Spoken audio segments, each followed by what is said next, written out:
Assalamualaikum warahmatullahi wabarakatuh.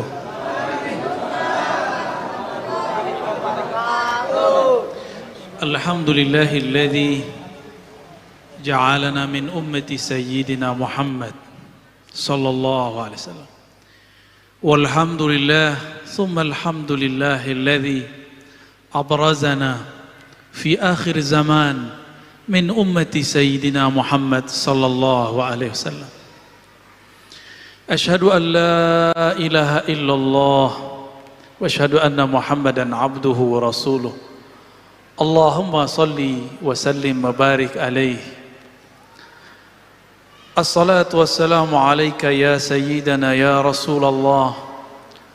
Assalatu wassalamu alayka ya abal arwah. Assalatu wassalamu alayka ya sayyidal awwalin ya sayyidal akhirin ya sayyidal anbiya'i wal mursalin. Salamullah alaikum warahmatuhu wabarakatuh. Jamaah, para pecinta Allah, perindu Rasulullah sallallahu alaihi wasallam. Meskipun dari tadi kita sudah baca salawat kepada baginda Rasul sallallahu alaihi wasallam, kita juga sudah dengarkan ayat tentang hakikat Rasulullah sallallahu alaihi wasallam.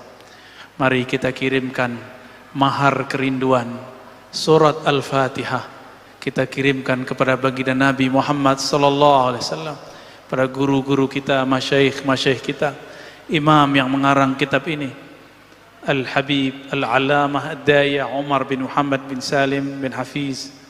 Begitu juga pengarang-pengarang kitab yang lain, Diyaul Lami, Daiba, Al-Barzanji, kepada yang pertama kali menghidupkan Maulid Nabi, As-Sultan Al-Muzaffar Abu Sa'id Al-Kaukabari, kepada iparnya Salahuddin Al-Ayubi, merekalah yang menghidupkan majlis ini. Untuk mereka kita kirimkan mahar kerinduan, tanda terima kasih. Al-Fatihah. أعوذ بالله من الشيطان الرجيم بسم الله مالك يوم الدين إياك نعبد وإياك نستعين صراط الذين أنعمت عليهم غير المغضوب عليهم ولا الضالين. Semoga berkah bacaan Al-Fatihah, surat pembuka, Allah buka hati pikiran kita, Allah buka ruh kita yang selama ini terpenjara oleh nafsiyah, kedirian, keegoan kita. Amin ya rabbal alamin. Bagaimana cara menumbuhkan rindu? Kenalilah yang dirindui, cintailah ia, dengarkan kisah-kisahnya. Maka malam ini saya akan kisahkan sebagian dari kisah beliau. Tatkala Abdullah pulang ke rumahnya, Abdullah dinikahkan dengan Aminah bintu Wahab. Abdullah menyebutkan dirinya, ana zabihani. Maka Nabi Muhammad mengatakan, ana ibnu zabihain, aku adalah putra dari dua orang yang pernah akan disembelih. Pertama Abdullah, dan yang lebih awal lagi adalah Sayyidina Ismail alaihissalam. Dulu Sayyidina Abdullah pernah mau dibunuh, bukan dibunuh, dinazarkan, jika dia lahir maka Abdul Muttalib akan menyembelihnya. Diundi, undian ke-10 baru namanya hilang. 1 kali undian 10 kali domba, maka 10 kali undian 100 domba. Abdullah mengatakan, ana ibnu mi'ati ghanamin, aku seharga 100 domba. Mahal ya. Sayyidina Abdullah dinikahkan dengan Aminah itu karena Abdul Muttalib bermimpi ada pohon tumbuh dari dalam rumahnya. Pohon itu hanya menutupi sebagian, tapi kurang menaungi bagian yang lain. Esok hari datanglah ia kepada ahli takbir mimpi. Apa kata dia? Wahai Tuan, takbirlah mimpiku. Maka sang pentakbir mimpi mengatakan, pohonmu artinya adalah dari nasabmu akan tumbuh, akan muncul seorang pemimpin di tanah Arab. Tapi kepemimpinannya tidak sempurna kecuali dia dikawinkan dengan pohon satu lagi. Maka kawinkanlah dia dengan keturunan Wahab. Pulang dicarilah oleh Abdul Muthalib. Apakah Wahab punya anak seorang putri? Ternyata beruntunglah putrinya adalah seorang yang sangat amanah. Maka digelari, dinamai dengan Aminah. Abdullah hamba Allah menikah dengan Aminah, perempuan yang menjaga rahasia-rahasia. Menikahlah Abdullah, di dalam dirinya ada nur yang dulu ada dititipkan Allah kepada Nabi Adam, turun ke Nabi Syis, turun ke Nabi Idris, turun ke Nabi Nuh, turun ke Nabi Ibrahim, turun ke Nabi Ismail, turun kepada Bani Kinan, Bani Quraisy, terus Adnan, terus sampai kepada baginda Rasul. Dari Abdullah turunlah nur itu kepada Aminah. Aminah kemudian dipanggillah Abdullah.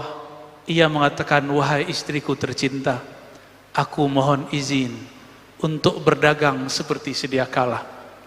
Berangkatlah Abdullah, pergilah ia ke tanah Syam. Tapi sebelum pulang, sebelum sampai di rumah, umur tidak panjang, betapa malang Aminah, masih muda sudah menjadi janda. Bagaimana nasib perut yang sudah ada isinya? Di situ ada jabang bari yang nanti lahir tanpa ayah, yatim sebelum dia lahir. Namun Allah tidak pernah tidur, tidak pernah lupa. Yang dititipkan Allah ke dalam perut Sayyidah Aminah adalah kekasihnya. Maka Allah Subhanahu wa taala hampir setiap malam, setiap hari mengirimkan kabar gembira, mengirimkan makanan-makanan surgawi kepada Sayyidah Aminah. Hamillah Sayyidah Aminah. Pada minggu-minggu pertama ia hamil, datanglah Sayyidina Jibril menyeru dari langit, ya Aminah, yang engkau kandung adalah Sayyidul Alamin, yang engkau kandung adalah penghulu alam semesta. Meskipun engkau menjadi janda, tapi Allah Subhanahu wa taala akan menjagamu, karena yang di dalammu adalah kekasihnya. Esok hari datang lagi Mikail. Esok besoknya lagi datang lagi Adam. Datanglah nabi-nabi. Nabi-nabi yang utama sampai nabi-nabi yang tidak disebutkan namanya. Mereka semua mengatakan, wahai Aminah, janganlah bersedih. Yang engkau kandung adalah kekasih pemilik alam semesta. Maka Aminah tidak pernah merasa kesepian, meskipun suaminya tidak pernah pulang kecuali hanya namanya. Bayangkan jika ada di antara saudari-saudariku baru menikah, baru hamil, suaminya wafat. Malangnya nasib. Tapi Allah tidak pernah tidur. Allah hiburlah ibunda Rasulullah sallallahu alaihi wasallam. Jika dulu Sayyidatuna Maryam dikirimkan buah-buah surga, dijamin kedatangannya, maka yang di dalam perut Sayyidah Aminah lebih mulia daripada Sayyidina Isa yang dikandung Sayyidatuna Maryam. Tentulah penjagaan dan jaminan Allah lebih tinggi dan lebih besar kepadanya. Itulah yang membuat Sayyidah Aminah yakin hidupnya aman sentosa. Sejak saat itulah Aminah percaya di dalam perutnya ada seseorang yang dia akan menjadi nabi akhir zaman. Dialah makhluk pertama yang percaya di antara manusia bahwa yang akan dia lahirkan adalah seorang nabi. Belum lahir Nabi Muhammad, Aminah sudah beriman. Tidak seperti yang dikatakan oleh orang-orang yang buruk adab kepada baginda Rasul sallallahu alaihi wasallam yang mengatakan orang tua Nabi disiksa dalam neraka. Bagaimana adab dia kepada Rasulullah? Bagaimana dia nanti kalau ketemu Rasulullah, dia menyakiti Rasulullah dan mengatakan, "Hei Rasul, orang tua mau masuk neraka." Rasulullah tidak akan menyapa orang ini. Maka adalah seorang ulama murid Imam Ghazali bernama Ibn al-Arabi al-Maliki al-Ma'afiri. Apa kata beliau? Siapapun yang mengatakan orang tua Nabi masuk neraka, mal'unun, terlaknat ia. Maka kita tidak akan berkata seperti kata-kata pelaknat. Berkembanglah janin, tapi Sayyidatuna Aminah tidak merasa beban di perutnya, karena beban itu telah ditanggung oleh Allah. Justru dia merasa hidupnya tambah terang, pikirannya tambah cerah. Bayangkan, siapakah di antara Ustadz, Kiai, Habib yang bermimpi ketemu Jibril? Adakah kita yang sudah baca kitab yang hafiz Quran bermimpi Mikail? Adakah di antara kita ketemu para nabi dalam tidur-tidurnya? Adakah di antara kita yang dihibur oleh malaikat-malaikat ketika dia bermenung? Tidak ada. Orang yang dianggap wali, dianggap habib sekalipun belum tentu mendapatkan kemuliaan ini. Itulah Aminah radhiyallahu taala anha, awwalu man amana bi nubuwwatihi qabla miladih. Orang pertama yang percaya kepada Nabi Muhammad sebelum dia lahir. Pendek cerita, sampailah 9 bulan. Allah pun menghadirkan 2 ruh mulia, Sayyidatuna Asiyah yang dulu pernah beriman di bawah kezaliman Fir'aun, dan yang kedua Maryam yang dulu pernah dikucilkan oleh orang-orang sukunya Alu Imran. Mereka datang, ruhnya datang menyambut baginda Nabi Muhammad sallallahu alaihi wasallam. Apa kata Sayyidatuna Aminah? Ketika aku melahirkan Muhammad, ra'aitu nura, aku melihat cahaya. Cahaya itu meliputi langit, meliputi bumi. Cahayanya membuat bergetar kekaisaran Romawi, membuat padam tuhan-tuhan Majusi, membuat roboh runtuh berhala-berhala Makkah. Cahaya di atas cahaya, bahkan matahari pun bergetar. Lahir sumber dari cahayanya baginda Nabi Muhammad sallallahu alaihi wasallam. Rembulan pun girang menangis, dia bergetar. Maka sang rembulan mengatakan, namaku Al-Badar adalah memindam namanya. Maka hari mengatakan, aku matahari pelita, itu adalah nama Muhammad sallallahu alaihi wasallam. Jika bulan mengatakan aku pantulan matahari, matahari mengatakan sumberku dari nur Muhammad sallallahu alaihi wasallam. Dialah Asy-Syams, dialah Al-Badr, Tola'al badru alaina. Itulah yang kita baca dalam syair-syair. Tola'al badru alaina, anta syamsun, anta badrun. Engkaulah syams. Syamsun artinya pelita, matahari yang sebenarnya. Dialah sebenarnya Al-Badr, bulan purnama. Baginda Rasul lahir. Kemudian setelah 2 ruh suci ini kembali, diambillah oleh Suwaibah al-Aslamiyah, budak daripada Abu Lahab, paman Rasulullah sallallahu alaihi wasallam. Suwaibah karena Aminah masih lemas, Suwaibah menyusukan Rasulullah sallallahu alaihi wasallam. Suwaibah karena menyusukan Nabi, dia seorang budak. Dia taruhlah anak itu, Aminah sadar, maka disusui oleh ibunya. Suwaibah pun pulang ke rumah tuannya Abu Lahab, mengabarkan, wahai tuan, keponakanmu, anak dari Abdullah telah lahir, Muhammad namanya. Abu Lahab merinding. Itu hari Isnin, hari Senin, hari yang tadi. Abu Lahab kemudian mengatakan, wahai Suwaibah, saksikanlah bahwa engkau merdeka hari ini. Kenapa ia dimerdekakan? Karena dia menyusui Nabi Muhammad sallallahu alaihi wasallam. Siapapun yang bersentuhan dengan Rasulullah, dengan zat Nabi Muhammad sallallahu alaihi wasallam, maka dia mulia. Maka disebutkan dalam hadis yang kualitasnya oleh Imam Suyuti dikatakan naik menjadi hasan li ghairihi, menjadi bagus karena ada dalil-dalil lain yang menguatkannya. Ketika Abu Lahab mati, setiap hari Senin di alam barzakh, khaffafallahu anhu. Tersebutlah dalam kitab Diyaul Lami. Kalau di kitab ini halaman 34, annal azaba mukhaffafun fi kulli isnain li farhatihi biman wafana. Abu Lahab diringankan siksaannya setiap yaumul isnain, setiap hari Senin, lifarhatihi, karena dia bahagia dengan kelahiran Nabi besar kita Muhammad sallallahu alaihi wasallam. Apa kata sahib kitab dia ulame? Haza ma'al kufri fa kaifa bi farhati man zi fuadim imtala imana. Ini diringankan azabnya karena dia bahagia sedangkan dia masih kafir. Bagaimana jika kolbu seseorang itu percaya kepada Nabi Muhammad sallallahu alaihi wasallam, maka dia diberkahi setiap saat darinya.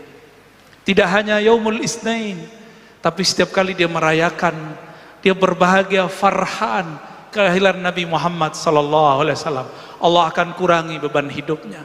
Allah akan pikul bersama-sama bebannya. Wa rafa'na laka dzikrak. Rasulullah telah diangkat ketinggian namanya, maka siapa yang meninggikannya ikut ditinggikan oleh Allah Subhanahu wa taala. Jamaah yang dimuliakan Allah, itu Abu Lahab diringankan Allah karena dia farhan, dia bahagia karena baginda Nabi Muhammad sallallahu alaihi wasallam lahir.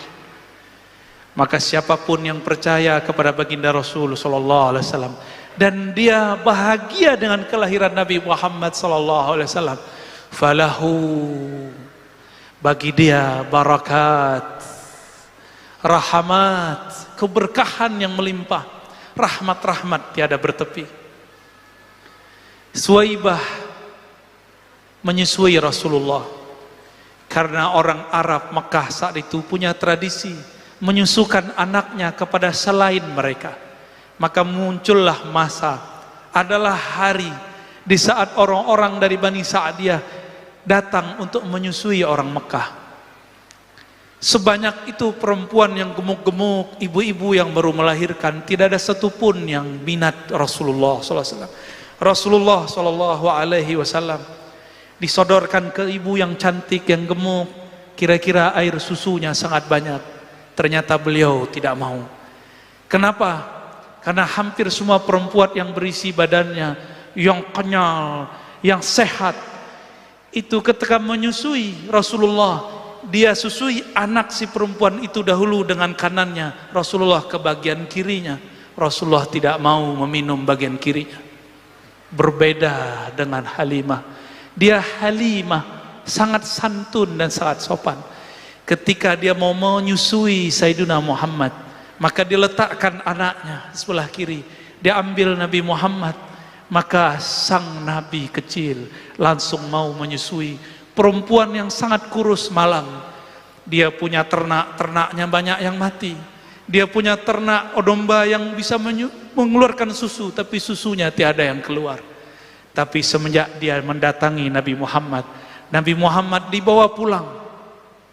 Semua ternaknya gemuk, semua air susu pun mengalir. Diangkatlah oleh Allah derajat Halimah yang tadinya fakir, miskin, menjadi keluarga yang penuh diberkahi. Tadinya mendapatkan bagian sedekah susu, sekarang dia membagi bagian susu ke tetangga-tetangganya.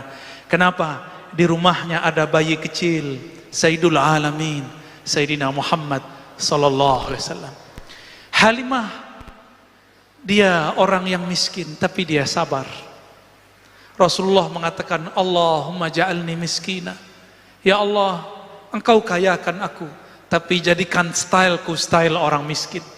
Karena dulu yang menyusukanku seorang yang miskin. Sallallahu alaihi wasallam. Pendek cerita, umur beliau udah sampai 7 tahun. Bermain-main dengan saudara susunya. Di suatu tempat, beliau badannya biasa, badannya kecil. Naik keledai bersama dengan saudaranya, anak Halimah Sa'diyah. Betapa lucunya Sayyidina Muhammad berdua dengan saudara susunya di atas keledai.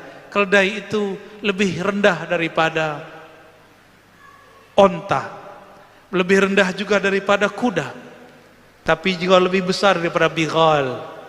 Sedang sekali jika ada orang berjalan di atasnya, lucu, sangat menarik sekali. Sampai di tengah jalan, apa kata Sayyidina Muhammad kecil? Wahai saudara susuku, aku kehausan, aku pengen makan dan minum. Jika engkau berkenan, jemputlah ke rumah ibumu, aku sungkan kepada ibumu. Maka pulanglah dia. Tapi ketika dia pulang, balik lagi. Ketika dia balik, dia melihat Nabi Muhammad SAW sedang dibelah dadanya oleh dua sosok bersayap, sangat besar, tapi wajahnya sangat indah. Kemudian si anak ini lari kepada ibunya. Wahai ibunda, kutila Muhammadun, kutila akhi Muhammadun, saudaraku dibunuh oleh dua sosok yang tidak tahu dari mana. Halimah pun ketakutan, wajahnya pucat, bulu romanya merinding. Dia penuh ketakutan, dia panggil suaminya, wahai suamiku, anak kita Muhammad, anak kita dibunuh oleh seseorang. Dia menangis, dia berteriak, ya Muhammad, ya Muhammad. Ternyata sampai di sana Nabi Muhammad SAW main-main seperti sedia kala. Dia peluklah Nabi Muhammad SAW yang tadinya jantungnya hendak mau copot, tapi melihat Nabi Muhammad masih utuh sedia kala, dia bahagianya bukan main. Ternyata anakku, anak susuku masih hidup, sumber keberkahanku masih hidup. Walhasil Sayyidatuna Halimah mengatakan kepada suaminya, wahai suamiku, anak kita bukan anak biasa. Dia dicari bukan hanya oleh orang di bumi, tapi seperti yang dikatakan Muhammad. Ketika kita tanya, ya Muhammad, siapakah dua makhluk itu yang diceritakan saudara susumu? Beliau mengatakan, aku melihatnya turun dari langit. Halimah geleng-geleng kepala. Ini bukan manusia biasa. Wahai suamiku, kita mungkin bahkan salah adab kepada anak ini. Jangan-jangan anak ini pilihan Allah Subhanahu wa ta'ala. Besok kita kembalikan ke ibunya. Besok dia datanglah kepada Sayyidah Aminah. Sayyidah Aminah tertawa, tersenyum. Apa katanya? Wahai Halimah, engkau baru tahu, sedangkan aku sudah tahu sebelum dia lahir. Ketika dia lahir, aku melihat lebih dahsyat lagi. Bahkan cahayanya meliputi alam semesta. Sayyidah Aminah tidak kaget, Sayyidah Aminah tidak ketakutan. Yang ketakutan malah Halimah As-Sa'diyah. Sejak saat itulah Halimah Sa'diyah hanya mendengar kabar tentang anak susunya. Nabi Muhammad kecil dibesarkan oleh ibunya. Diajak ziarah, diajak kemana-mana. Nabi Muhammad SAW kecil, tapi pembicaranya seperti orang besar. Berkalam tauhid, ahad, ahad. Tidak pernah masuk ke dalam Masjidil Haram lalu menyembah Latta dan Uzza. Beliau tidak pernah menyembah satu berhala pun, tidak pernah meminum satu teguk khamar pun, tidak pernah maling satu buah pun, tidak pernah mematahkan satu ranting pun. Baginda Nabi Muhammad sallallahu alaihi wasallam. Ketika beliau mulai menjadi anak-anak, mulai remaja, beliau disuruh oleh kakeknya dan pamannya, diberi tugas menjadi seorang pengembala domba. Pengembala domba itu harus punya sifat. Sifatnya sifat sabar, tiada batas. Harus rigid, harus tahu ada domba, ada kambing yang tidak ikut serta. Dan tidak boleh mengambil satu pun sampai lapor kepada tuannya. Nabi Muhammad belajar di situ amanah. Beliau belajar di situ bagaimana sabar. Jangankan manusia, domba pun beliau sangat sayang. Nabi Muhammad kecil kemudian berkembang jadi dewasa. Sebelum beliau berumur 20 tahun terjadi perang di antara orang-orang Arab. Nabi pun ikut berperang. Kemudian selesai perang, terjadilah rapat besar di Ka'bah. Orang-orang di Ka'bah, semua suku sepakat untuk merenovasi masjid pertama di alam semesta. Mereka runtuhkanlah Ka'bah, dibangunlah Ka'bah yang baru. Tapi ketika mereka hendak menaikkan Hajar Aswad, semuanya merasa berhak Ada 4 suku, semuanya mengatakan, aku lebih tua. Yang satu lagi mengatakan, aku paling banyak memberi donasi. Yang lain mengatakan, aku, kami.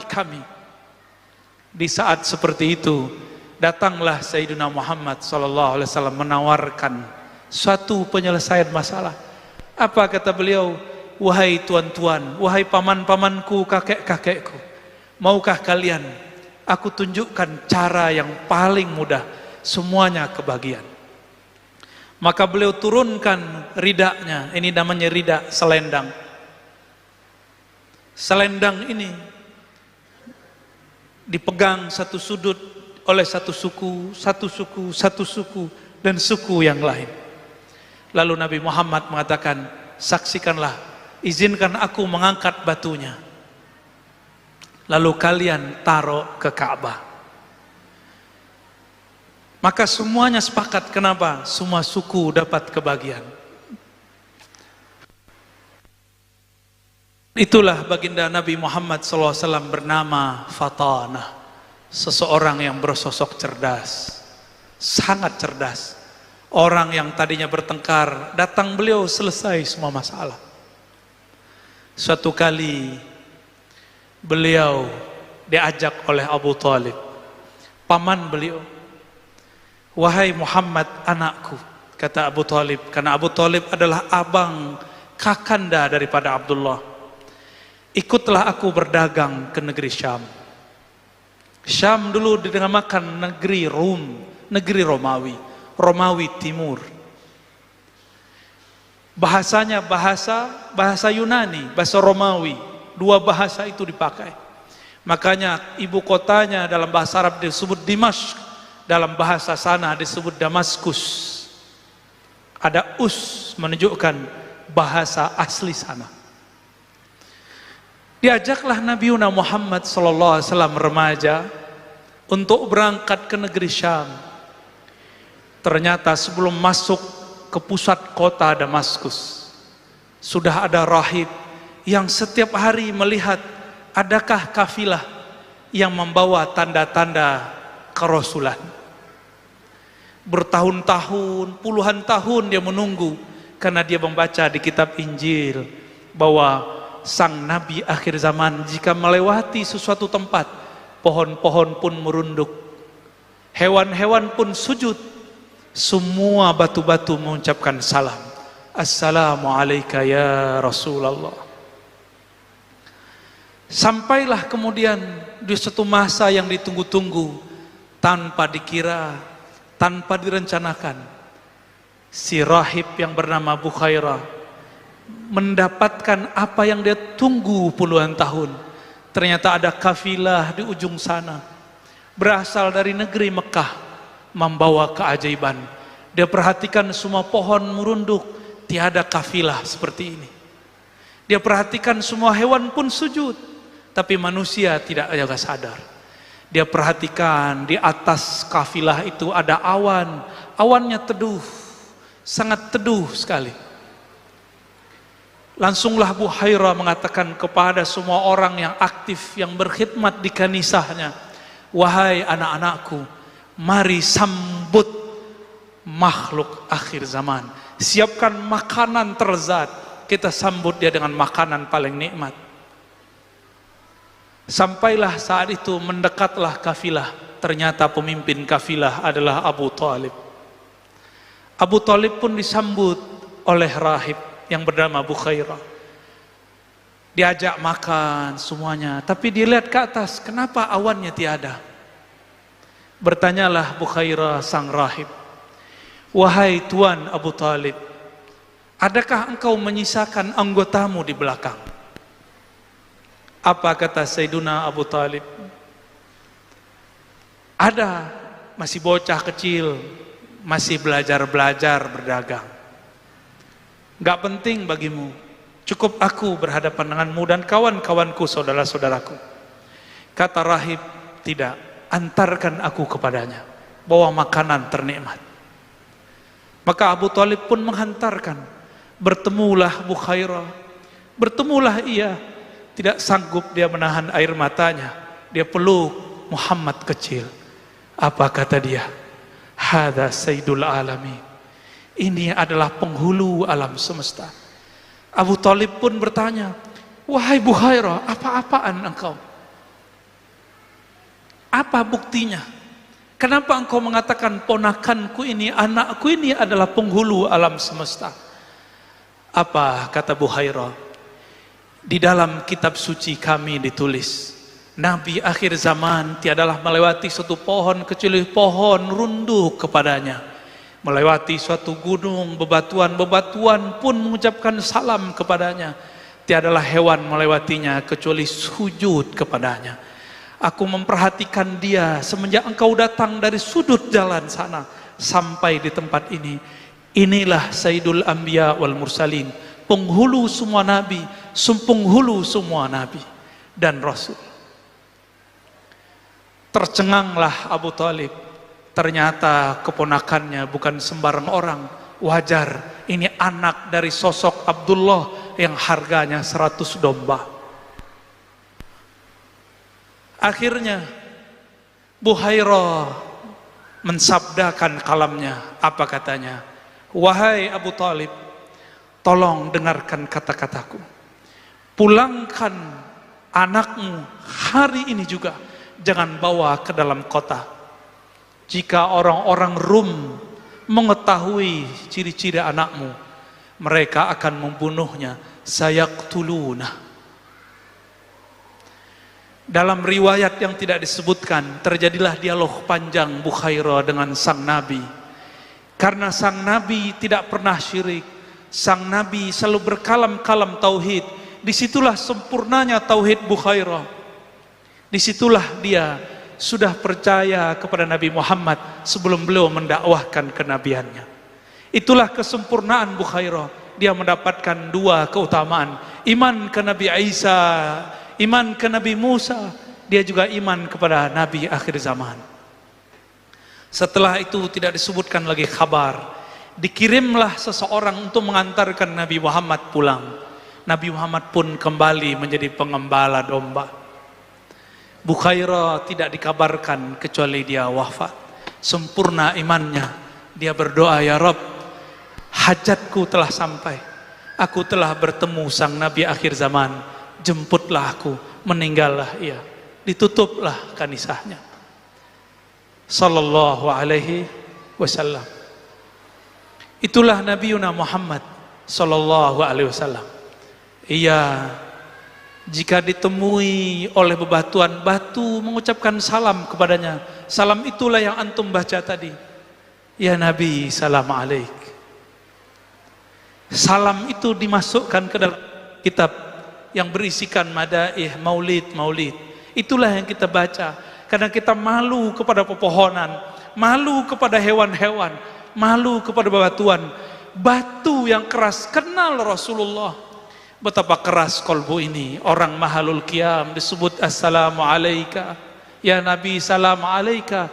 Tapi hati ini tidak berketu juga tersentuh, tidak juga merinding, tidak juga bergetar.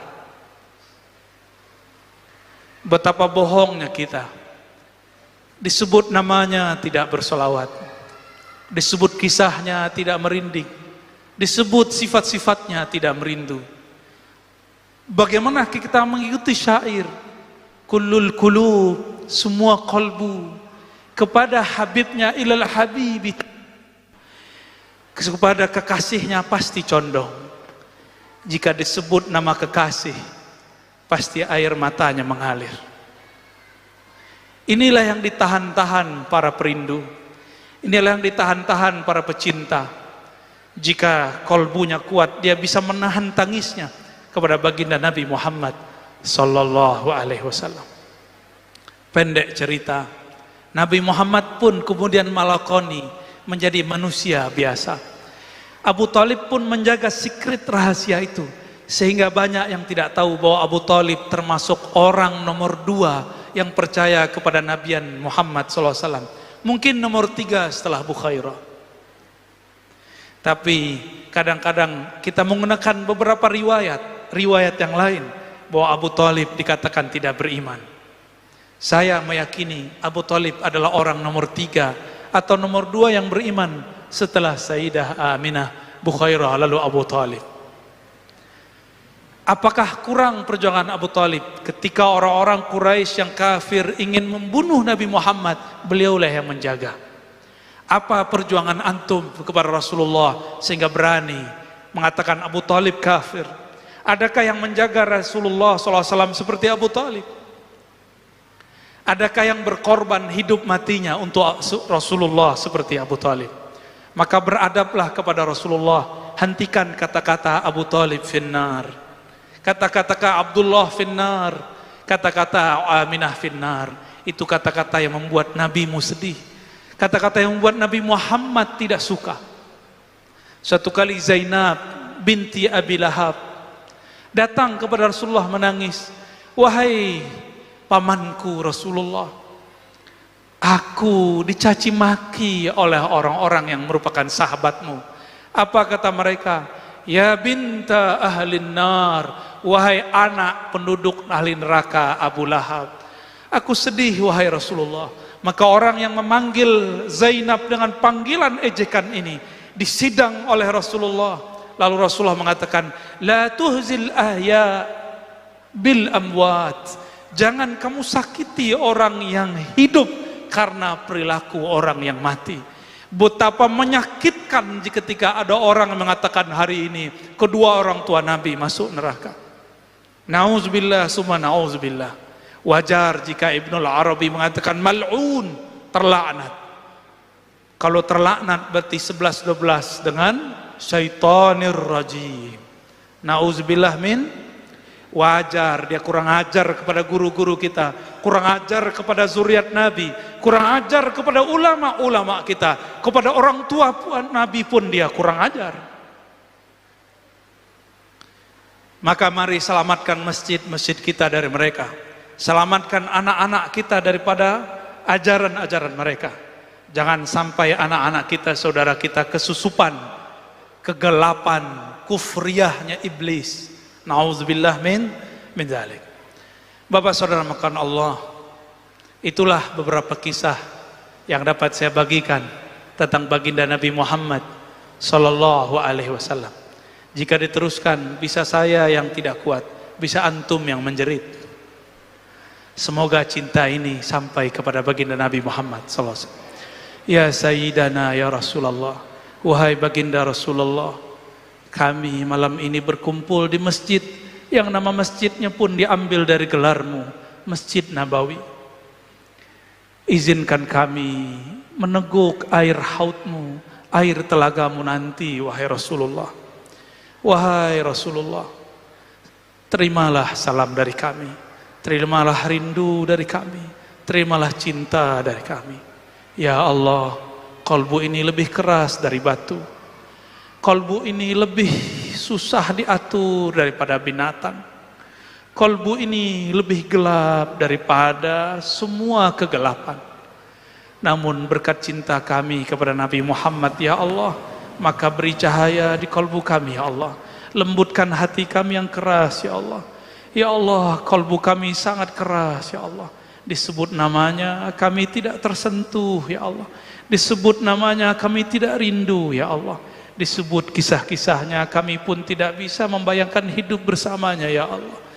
Maafkan kami ya Allah, ya Afu, ya Karim, ya Ghaffar, ya Ghafur. Bihaqqi Sayyidina Muhammad, dengan kebesaran Nabi-Mu ya Allah, jadikan kami yang hadir malam ini, yang menyaksikan maulid Nabi-Mu Muhammad sallallahu alaihi wasallam, orang yang Kau ringankan beban hidupnya, yang Kau ringankan dosa-dosanya, yang Kau ringankan azab-azabnya, yang Kau tutup semua kegelapan kami dengan cahaya-Mu. Berapa banyak pun dosa kami ya Allah, namun jika rahmaniyah-Mu, kasih sayang-Mu melimpahi kami, semuanya akan melimpahi, semuanya akan menutupi kami ya Rabb. Allah masturna bisitrikal jamil. Ya Allah yang maha indah, kami ini tidak indah ya Allah. Amal kami sangat buruk ya Allah, batin kami sangat busuk ya Allah. Namun dengan keindahan keharuman-Mu ya Allah, maka harumkan kalbu kami dengan nama Nabi-Mu ya Allah. Rabbana atina fid dunya hasanah wa fil akhirati hasanah wa qina adzabannar. Ya Allah, berikan yang kami yang hadir malam ini kebahagiaan di dunia dan di akhirat, berkah nabimu Sayyidul Awwalin Sayyidul Akhirin. Jika kami dibangkitkan nanti di padang mahsyar, izinkan kami mendapatkan tanda pengenal, cahaya yang memancar di wajah kami, cahaya bekas wudu, cahaya sujud, sehingga nabimu mengenali kami.